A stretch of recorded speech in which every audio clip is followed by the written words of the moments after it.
نو دې په دنیا خوندونه کړي دي نو ما سره د لوبې د ادب په ګلستان وکړې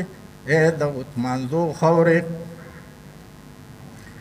ډېره بختوره یې چې تخم د ادب لري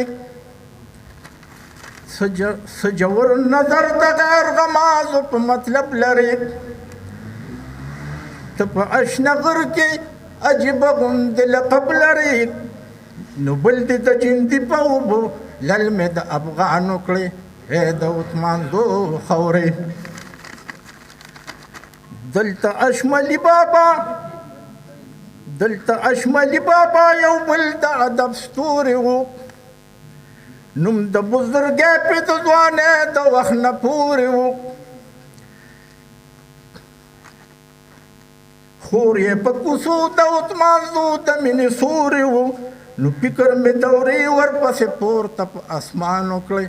ای د عثمانزو خاورې دلته نصرالله کاکا یو بل ښکلي لیکوال و پند شاعره کې د سیالانو سره سیال و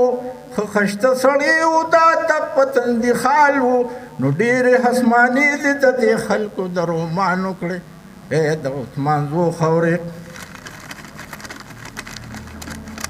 ستا اره کوڅه کې د ادب باغچه ولاړه ده ځکه هسمانه دې ته ښایست زما په غاړه ده نو بېتاره غږېږي د غماز خبره لوړه ده نو ستا زړې کیسې راته محتاجه شعر زمان وکړې ای د عثمانزو خاورې تا د جلیا خان غوندې صادق ملنګ لیدلی دي څه ښکلي شاعر و ستا په خاوره غږېدلی دي هر قسمه کلام یې د پښتو په ننګ لیکلی دي نو دغه څو خبرې قلندر په دغه شان وکړې ای د عثمانزو خاورې